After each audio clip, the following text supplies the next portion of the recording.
it's Micah. Welcome to our Monday reaction series, where we are looking at the #1 Hot 100 Billboard hits of each calendar year. We have made it all the way back to 2004, which means that we have now covered 20 years of year-end #1 hits. We started at 2023 several months ago, 19 weeks ago to be exact, and now we are 20 years into the past, the year 2004. And at that point, Atlanta, where I live, it was the absolute center of the musical universe. And between Usher and I put the T in there by mistake, Lil Jon and Ludacris, between the three of them, they built a sort of a triumvirate of R&B, crunk, and Southern hip-hop, which converged for this song in such a way that it kind of blew up the music industry. This song was definitely everywhere, and was one of the biggest R&B hits of the year. I'd have to go back to my sources to see if it was actually the #1 R&B song of the year, but it certainly was the #1 pop song of the year, which is why I'm looking at it today. We're joined by Amir, who always provides valuable non-verbal commentary on all the videos. Welcome, Amir. As I said, non-verbal. Let's get straight into this. This song, of all songs, needs no introduction, so we're just going to start listening to it, and we'll be looking at the accompanying video as well. Peace up, yeah, okay. Usher, Usher, let's go.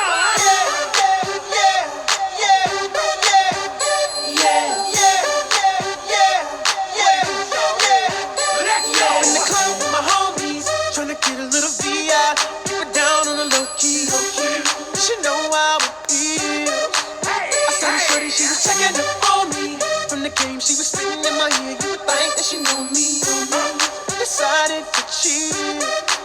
Conversation got heavy. She had me feeling like she's ready to blow.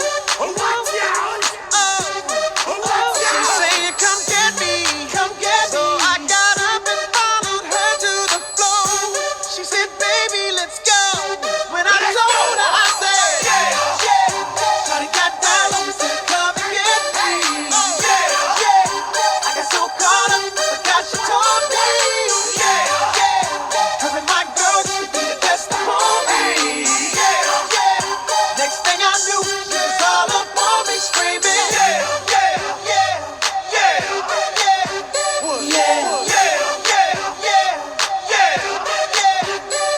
She's all up in my head now, got me thinking that it might be a good idea to take her with me. She's ready to leave. But I gotta keep it real now, 'cause on the 1 to 10, she's a certified 20. But that just ain't me. Hey, 'cause I don't know to take that chance. Just where's it gonna lead? But what I know is the way she dance makes Shawty alright with me. The way she get low, I'm like, yeah, just work that out for me. She asked for one more dance, and I'm like, yeah, how the hell am I supposed to leave? And I said, Shawty got down on me, said, "Come and get me." I got so caught up, I forgot she told me. Her and my girl used to be the best of homies. Next thing I knew, she was all up on me, screaming.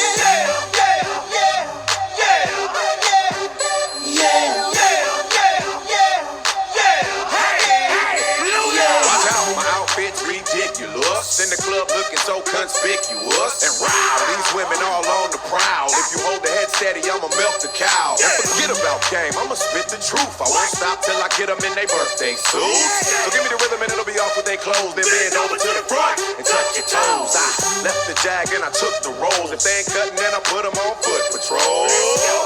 How you like me now when my pinky's valued over 300,000? Let's drink, you the one to please. Ludacris fill cups like double D. Me and Ursh once more when we leaves them dead. We want a lady in the street, but a freak in the bed that say, Shawty got down on me, said, "Come and get me." I got so caught up, I forgot she told me.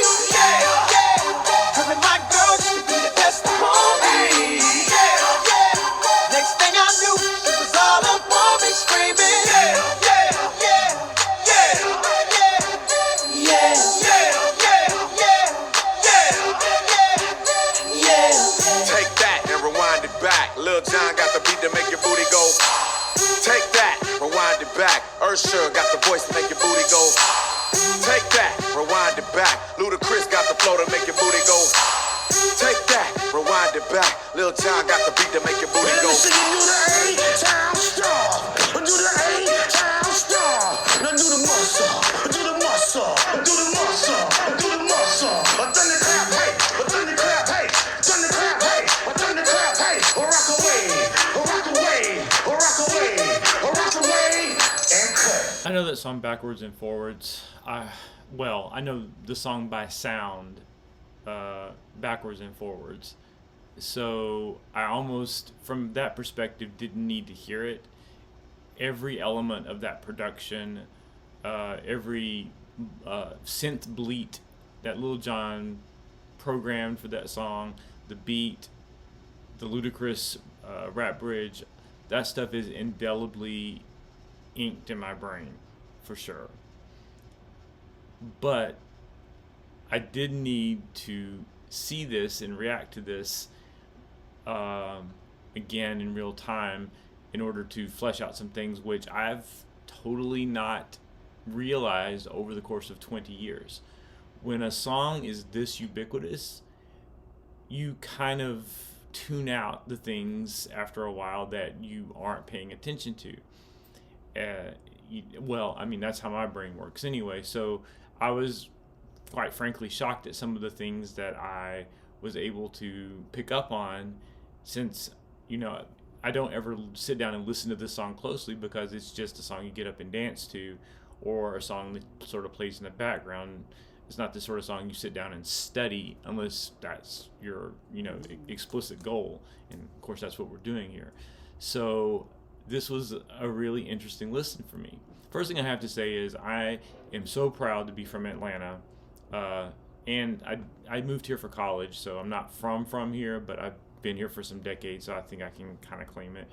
And plus, at the same time, I chose Atlanta partly because of how cool of a city it is in so many ways, and this song is representative of the creativity and the culture that has come out of the city, and I think it's a great thing.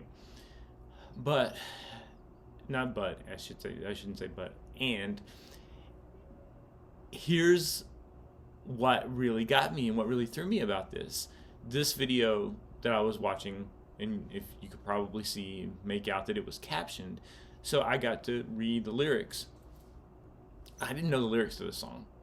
I know the more obvious lyrics that are part of the hooks, and I know that phonetically I knew what the lyrics were, I guess, so enough so I could probably sing along, but I never focused on what the lyrics were saying. And it kind of suddenly hit me like a ton of bricks that this song is from Confessions. Confessions is a pretty guilt-ridden album that lives up to its title, where Usher is talking about all kinds of terrible things that he did. And this is part of that storyline. I'm about 20 years late to the party on that. This song is such a party jam. I just never really thought of it as having anything to do with the subject matter of the album it came from. But he's talking about the temptation that's being offered to him by his girlfriend's friend.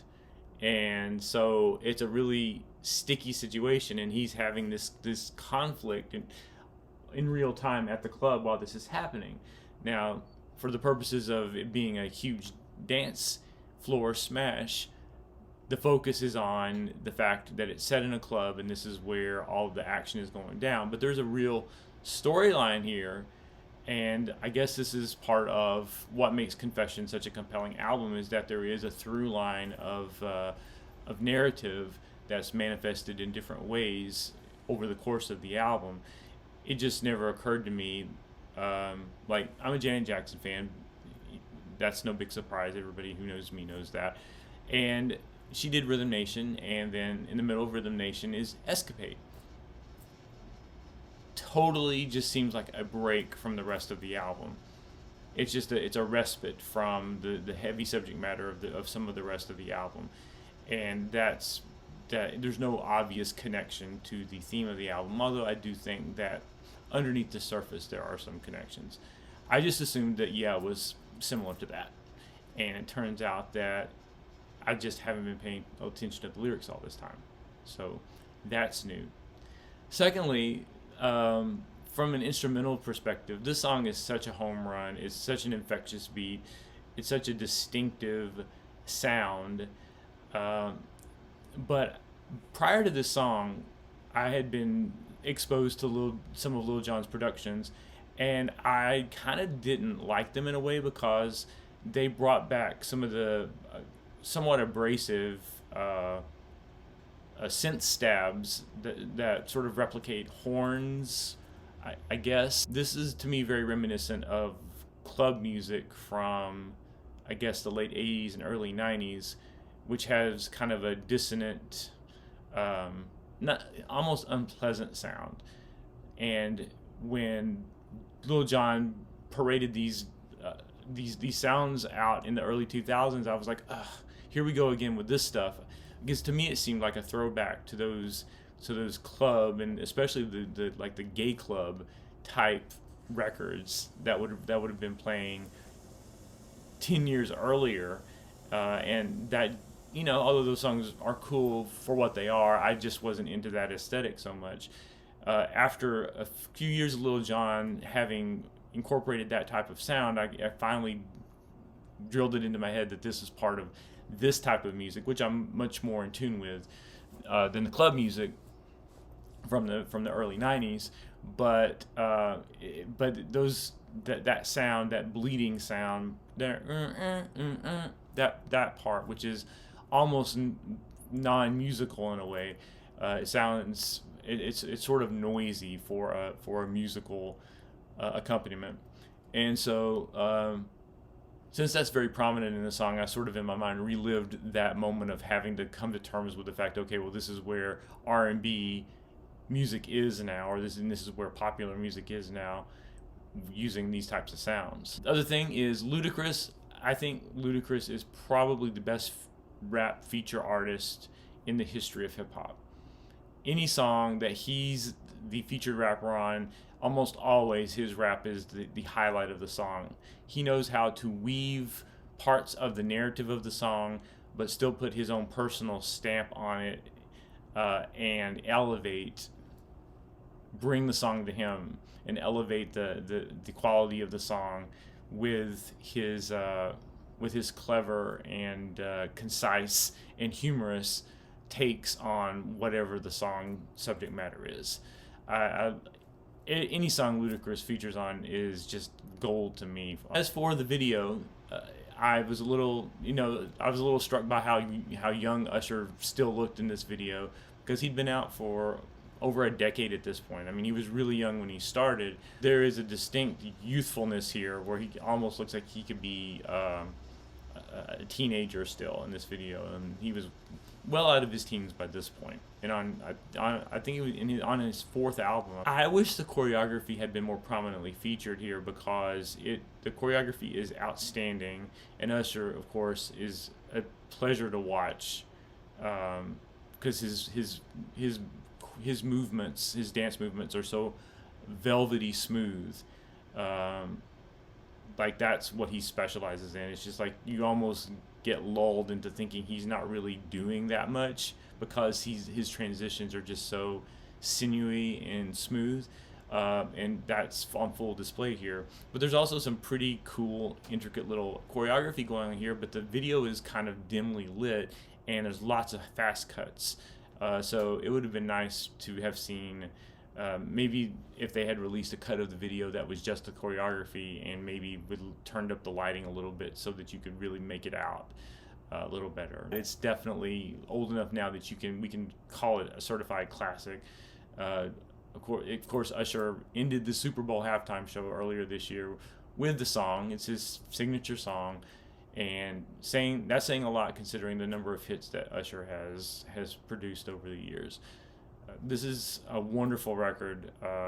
This is a great time in music, pop music, as far as I'm concerned. Last week we listened to Mariah Carey. This week with Usher. It's just the early aughts were kind of a little mini golden age, as far as I'm concerned, of popular music. So we'll continue next week, going back to 2003, the #1 song of that year was a song which I'm slightly less enthusiastic about, but we'll give it a go anyway. It's In the Club by 50 Cent. Join me next week when we'll look at that song. In the meantime, please hit the like button if you indeed like this video. Please subscribe to the channel if you feel so inclined. And most of all, please make music better.